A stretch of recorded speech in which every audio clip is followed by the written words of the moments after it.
Welcome, ladies and gents. Chris Andre here. You can find me at BetBoxing on Twitter, or of course you can subscribe to the channel. Let's talk boxing. Brilliant night with Josh Warrington and Kiko Martinez. He really rolled back the years, didn't he, Josh? Offensively speaking. Let's talk a little bit about what happened, and then we'll talk about the rest of the card as well. First and foremost, what a terrific atmosphere. You know, these Leeds United fans, they turn out and they really do create one of the best atmospheres in world boxing. It was terrific, and you saw post-fight how Josh was saying, listen, I might not create the numbers of the likes of AJ and Fury, 100,000 in the stadium and all that, but I'd rather take these guys with me rather than what he called tourists. In other words, casual fans that are there because of the occasion rather than because they love Josh Warrington. And get it right, those that were in there tonight, they love Josh Warrington. Every single person to a man loved that guy. And they were there for him, and they created the atmosphere that he's able to feed off, that energy to bring around that storm-like approach, this frenetic storm that engulfs and overwhelms an opponent. That's what Josh Warrington is about when he's at his best. And you saw it tonight. He was able to force Kiko Martinez back with these flurries. He's able to use his physical strength at points, pushing off at the shoulder to get Kiko back up against the ropes and then start to go to work. And offensively speaking, when Josh is on the inside, he's brilliant. Defensively, though, there are a couple of issues there. I feel like he still needs to learn how to tie up. I would like to see Josh do some wrestling training. Be at mid-range and he's getting caught with shots, and as he's trying to exit, sometimes he'll make a bit of an error when he's trying to box off the back foot. He'll pivot out when he's still in range to be hit with a hook. So as he's trying to exit, he'll get caught with a hook. What you want to see him do in that position is either jab his way out diagonally so that he's putting a barrier between himself and the opponent to stop that hook coming, or you want to see him step out diagonally in a way rather than just turn out and pivot out. That diagonal movement and reversal creates space. And once you step out diagonally, you can then pivot out. He doesn't really do that. He makes that error sometimes when he's pivoting out. And he was getting caught with some hooks to the body tonight. And Kiko Martinez, in my opinion, was not getting the credit from the commentary team for his body work in particular. He was hooking to the body really well. There were moments where he even threw a couple of nice uppercuts off of a left hook. So he'd throw a left hook to the body and then shoot an uppercut through the pipe. And he was landing on Josh. And Josh does have that rabbit ear defense. It's not a very active guard or anything like that. He relies very much on his legs for movement. So when he is stepping out in a manner where he's still in range as he's stepping out, he can get punished for it. And on a couple of occasions, he was caught with shots. One of them was actually a jab. I think it was at the end of round, round one, actually. He got caught with a very solid jab right at the end of the round, and you saw his legs stiffened. And you saw that on a couple of occasions. He freezes. He has this little pause. And I actually got a tweet from Alvin Anderson to say Josh has a weird reaction after he gets hit, almost like he's asking himself if he's okay. And to me, that suggests that confidence has been affected, which since the Lara loss, and I do think that is true. But I'm unsure whether he absorbs punishment in the same way. He is 31 years old. That's certainly not young for a featherweight. So, you know, his body has acquired some damage over the recent years. He's put himself through some difficult fights, and that is going to start to catch up, right? But from an offensive perspective, he was brilliant. He's talking about going to the United States now, the likes of Navarrete potentially away. The way he is at the moment, listen, he could potentially overwhelm guys. I get that, but Navarrete's also a storm of his own. He's another man who's willing to meet fire with fire, go volume for volume, and he's a heavy-handed guy. And I'm not sure Warrington's going to be able to absorb that. But listen, Leeds United fans are going to get on those planes, go to Las Vegas, create an atmosphere, make it into a home fight. So who knows, right? Anything can happen. If Josh can sort of survive these fights and go the distance, he has the frenetic style and tempo and volume, perhaps to be able to outwork anybody on his night. So it'll be interesting to see. Watch this space sort of thing. And it's a big night for Josh Warrington. Kiko Martinez, listen, brilliant little fighter. But, I've done videos in the past. I felt he beat Zelfa Barrett. I spoke of the errors that Galahad was making, which led to him getting caught. It wasn't a one-off error. It was an error he was making consistently, choosing to switch and change angles, which opened up a shot for Kiko Martinez, and he was making that error consistently with Galahad.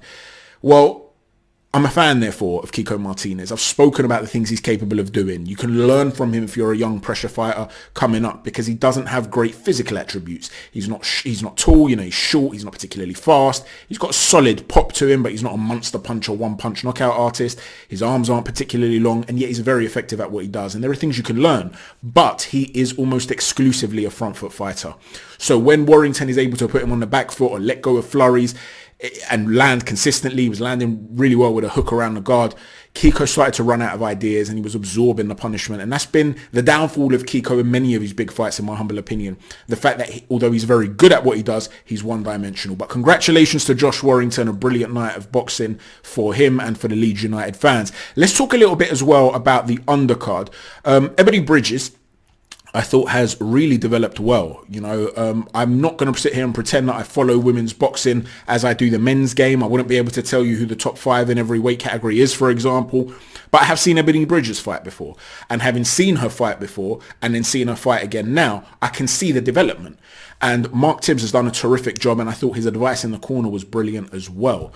You see, it became apparent very early that Bridges was coming out there, adrenaline pumping, looking to let go of a lot of shots, a lot of flurries. She was varied with her shots, which was really nice. Uppercuts and hooks, hooks around the guard, even using the jab. When last time I'd seen Ebanie Bridges, she was almost allergic to a jab, right?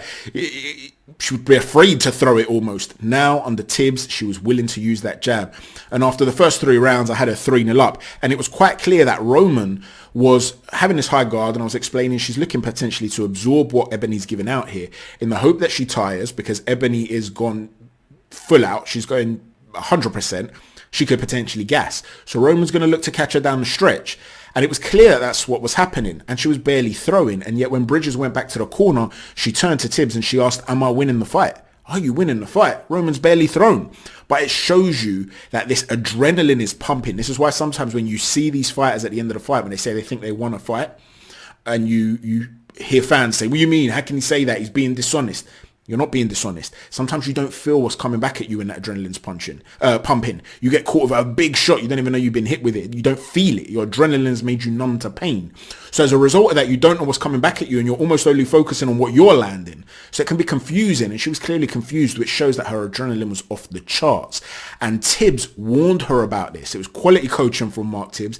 He basically told her, listen, get behind the jab basically now. I want to see some 1-2s and some rolls to create distance and angles. That was at the end of the 4th, and it was a really good advice from Mark Tibbs, and she was able to get on that back foot and do that. And for me, through 6 rounds, Ebanie Bridges had won every round because she was just outworking Roman. There were some issues though for Ebanie Bridges, even when she was winning the rounds. You see, when Roman was letting her hands go, she was landing hooks of her own.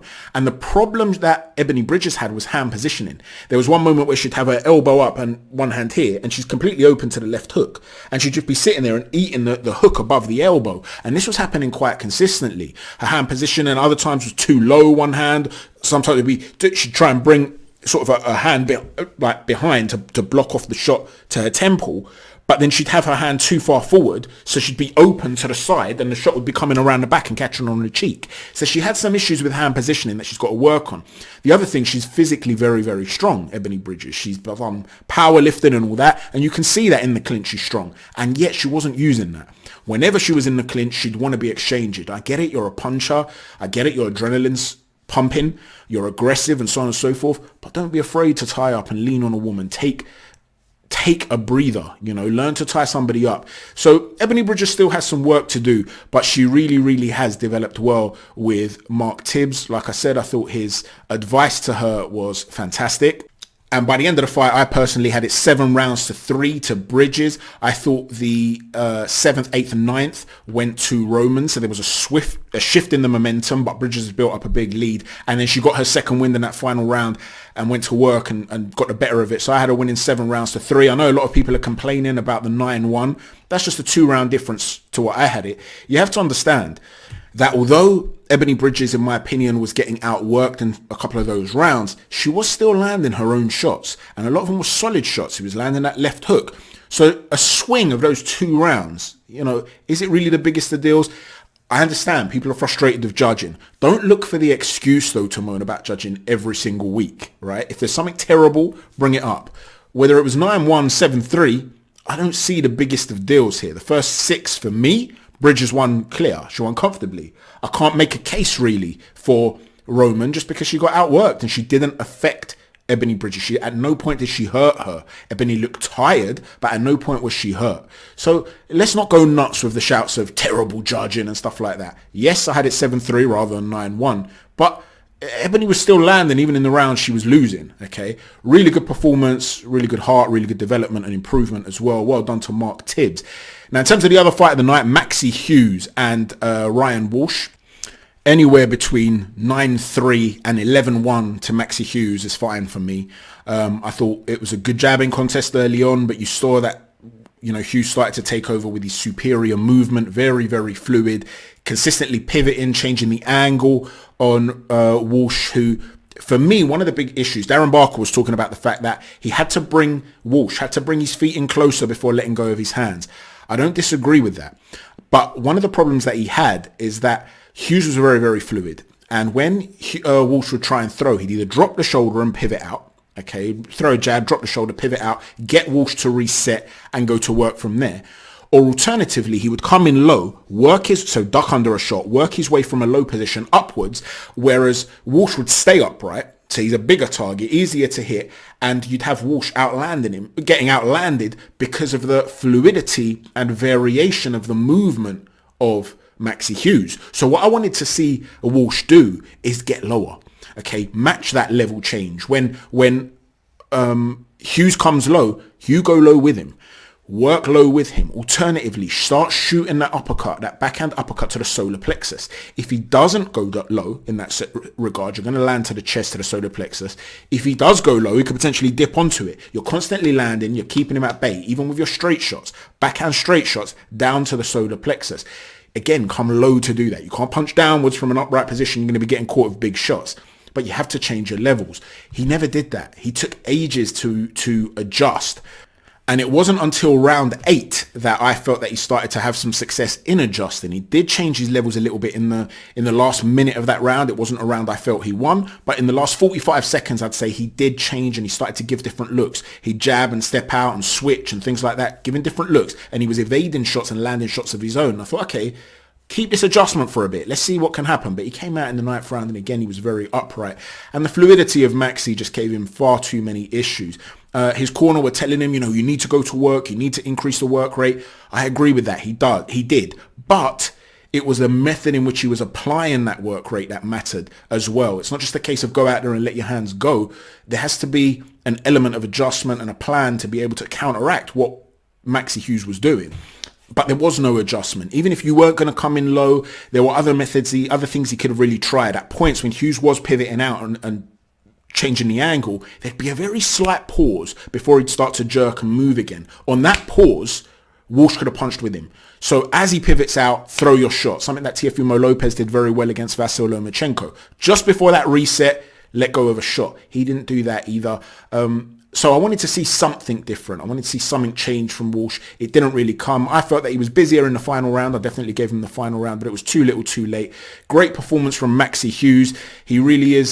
He really has come along really well over the last couple of years. So well done to him. Let me know what you thought about the card tonight and all the fights. I've yet to see the Sky card. I'll watch it tonight and try and bring a video tomorrow. I did do another video earlier today about all the controversy surrounding George Kambosos and Devin Haney, who's at fault for what's going on there, the saga there, as well as this new battle between Frank Warren and the lawyer of Dillian Whyte and the saga that's occurring there. We tried to look at where the blame deserves to lie. So check that video out as well and let me know what you think. Thanks for watching, everyone. Chat to you soon. Take care. God bless. And don't forget, land a little 1-2 on that like button, a little uppercut on that notifications button, and of course that subscribe button. Don't forget that one. Get on the inside and land a little shot to his ribs. Take care. Chat to you soon. God bless.